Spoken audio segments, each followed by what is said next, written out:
Hey, wonderful people. Welcome to Family Tales.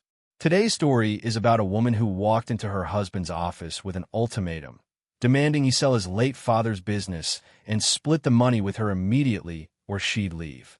She had her bags packed, her lawyer on speed dial, and a smug smile on her face. What she didn't have was any idea that her husband had already discovered her secret offshore account with $400,000 she'd been hiding for 2 years. Let's get into it. My name is Robert, and I'm 43 years old. I've been married to my wife Jennifer for 16 years, and I inherited my father's construction company when he passed away 5 years ago. It wasn't some massive empire, just a solid business with 20 employees, steady contracts, and a reputation my dad had built over 30 years. When he died, I promised myself I'd keep it running exactly the way he would have wanted. Jennifer never really understood the business. She worked in marketing for a pharmaceutical company, made decent money, around $80,000 a year, and we'd always kept our finances mostly separate. We had a joint account for household expenses, but otherwise we each managed our own money. It worked for us, or so I thought. We lived in a nice suburb outside Philadelphia, had a comfortable life, took vacations twice a year, and rarely argued about money. Everything seemed fine until it wasn't. About 4 months ago, Jennifer started acting different.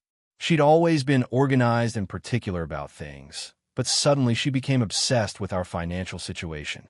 She wanted to know exactly how much the business was worth, what the property value was, how much we could get if we sold everything.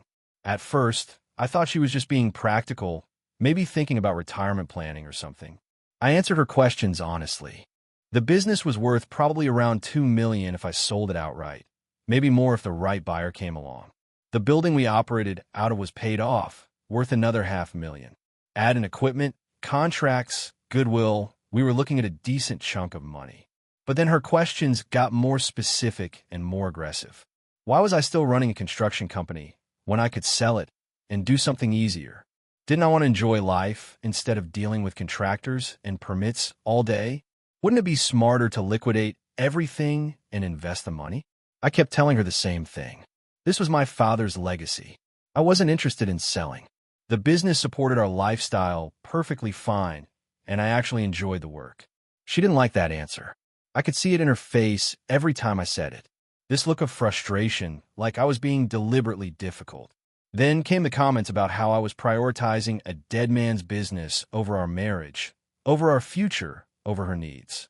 That's when I started paying closer attention. Something was off. Jennifer had never been particularly interested in the business before. She'd come to the occasional company barbecue, smiled for photos at the holiday party, but otherwise she'd been content to let me handle that part of my life while she focused on her career. This sudden intense focus on liquidating everything didn't make sense. I started noticing other things too. She was on her phone constantly, always angled away from me, so I couldn't see the screen. She'd get calls and immediately leave the room. She started going to the gym a lot more, coming home at odd hours, and when I'd ask about her day, she'd give vague answers that didn't quite add up. Classic signs, right? I know what you're thinking. But here's the thing, I wasn't worried about an affair. Call it instinct or maybe just knowing my wife, but the vibe wasn't romantic. It was financial. She was planning something that involved money, and she needed my business sold to make it happen. So I did something I'm not particularly proud of, but I don't regret it. I hired a forensic accountant, not to investigate Jennifer directly, but to do a comprehensive review of all our finances, both joint and separate, just to make sure everything was in order for estate planning purposes. That was a story I told Jennifer when I mentioned it casually over dinner one night. She went pale, actually pale, asked why we needed that, said it seemed like overkill, suggested we wait until we were older. I insisted it was responsible planning, especially with the business assets involved. She didn't argue further, but I could tell she was rattled. The accountant came back to me 3 weeks later with a report that made my blood run cold. Jennifer had a separate offshore account in the Cayman Islands that she'd opened 2 years ago. In that account was $417,000, money that had been systematically siphoned from our joint account, from her own account, from tax returns she'd filed separately without telling me, from a loan she'd taken out against her 401k. $400,000 that I had no idea existed.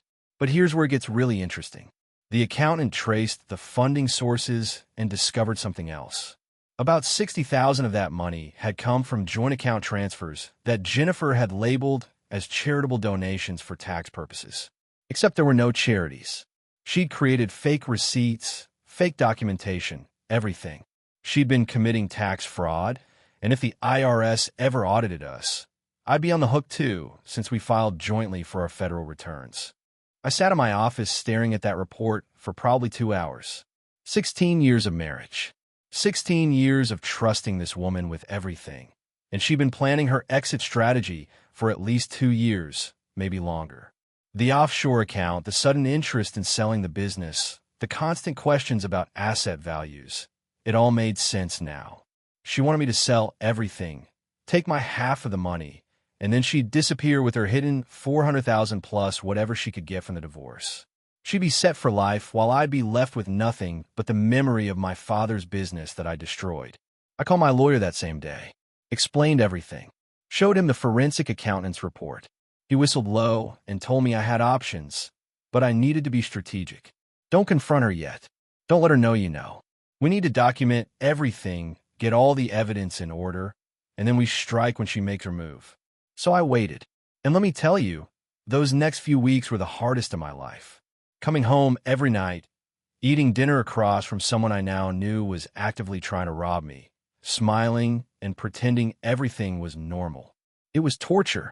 Then last Thursday evening, she made her move. I was in my home office going over some contract bids when Jennifer walked in. She was dressed up, hair done, makeup perfect like she was going somewhere important.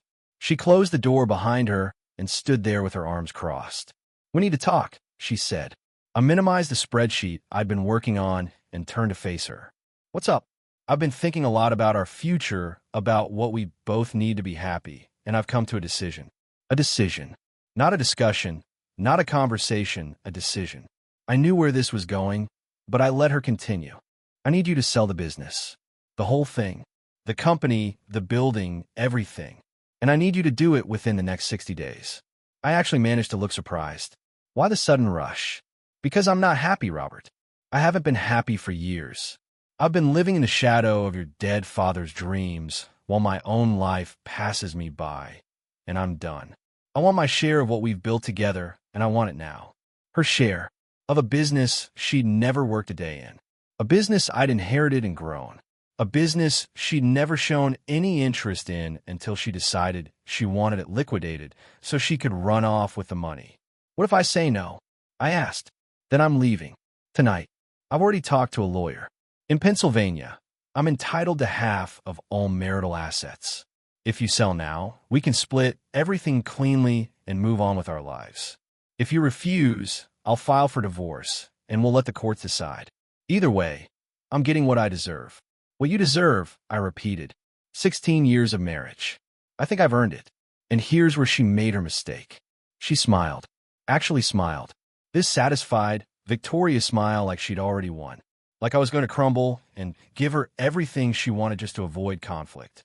Like I was that predictable. "Let me get the paperwork," I said. I stood up and walked to my filing cabinet. Her smile got bigger. She actually thought I was getting documents to start the sale process. What I pulled out instead was a thick folder that my lawyer had prepared. I turned back to her and placed down the desk between us. "What's this?" she asked. "Read it." She opened the folder. The first page was a petition for divorce. Her face went confused, then angry. "You're filing?" "Keep reading." Behind the divorce petition was the forensic accountant's report. Every page of it. The offshore account. The transfers. The fake charitable donations. The tax fraud. I watched her face cycle through emotions. Confusion, recognition, panic, and finally rage. "How dare you investigate me?" she hissed. "How dare I? How dare you steal $400,000 and commit tax fraud in my name? That money is mine. I earned it. You earned it by lying, stealing, and committing federal crimes. We filed taxes jointly, Jennifer. If the IRS finds out about those fake donations, I'm liable too. You put me at risk for your little escape plan.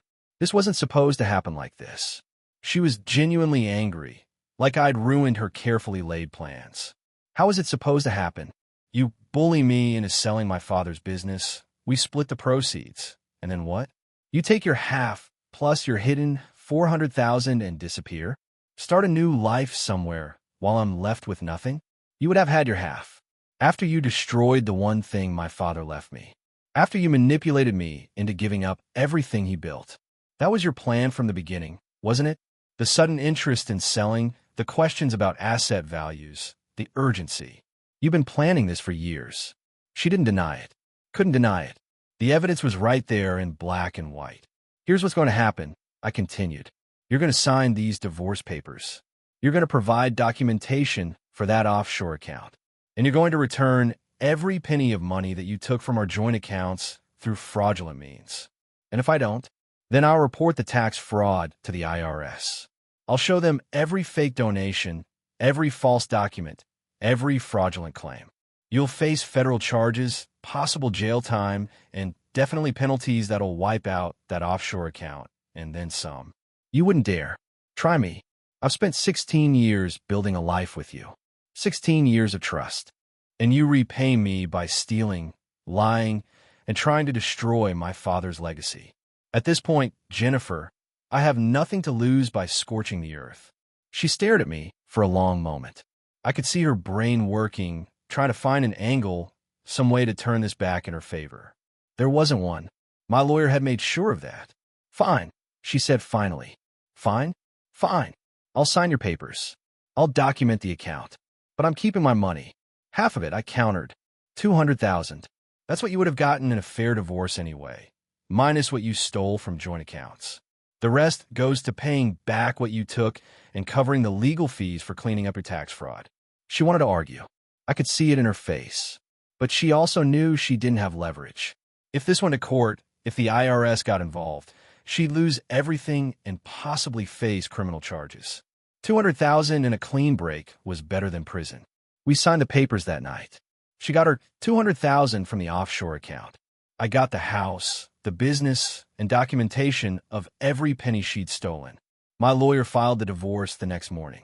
The tax fraud was handled quietly through an amendment and penalty payments that came out of Jennifer's remaining money. She ended up with about 140,000 after everything was settled. Not the windfall she'd planned, but more than she deserved. The divorce was final 6 weeks ago. Jennifer moved to Florida, probably trying to stretch that money as far as it'll go. I kept the business, kept my father's legacy alive, and I learned a very expensive lesson about trust. The thing that still gets me is the audacity of it all. She stood in my office that night with her ultimatum, so confident that I'd bend to her will. Sell the business or she'd leave and take half. She planned it so carefully. The offshore account, the documentation, the timeline. She probably spent months preparing for that moment. What she didn't prepare for was the possibility that I might be one step ahead. I've had time to process it all now. 16 years of marriage, and I'm left wondering how much of it was real. When did she decide I was just a piggy bank to be cracked open? Was it after my father died and she realized how much the business was worth? Or was it always there, lurking under the surface, waiting for the right moment? I'll never know, and honestly, I'm not sure I want to. The business is doing fine. Better than fine, actually. Without the constant pressure to sell, without Jennifer's negative energy around it, I've been able to focus on growth. We landed 2 major contracts last month. I've hired 3 new people. My father will be proud. The house is quieter now. No more fake smiles over dinner. No more lying about where money is going. No more walking on eggshells around someone who's actively plotting against you. It's just me, my work, and the legacy my father left behind. Some nights I think about that ultimatum. Sell the business or I'm leaving. She said it with such confidence, such certainty that I'd choose keeping her over keeping my father's memory alive. She fundamentally misunderstood who I was. What mattered to me? She thought I was weak, that I'd sacrifice everything to avoid being alone. Instead, she's the one who ended up alone with a fraction of what she planned for. And I'm here, still running my father's business, still honoring his memory, still standing. Her bags were packed that night. She was ready to walk out victorious. She walked out all right, but not to the life she'd imagined. Funny how these things work out.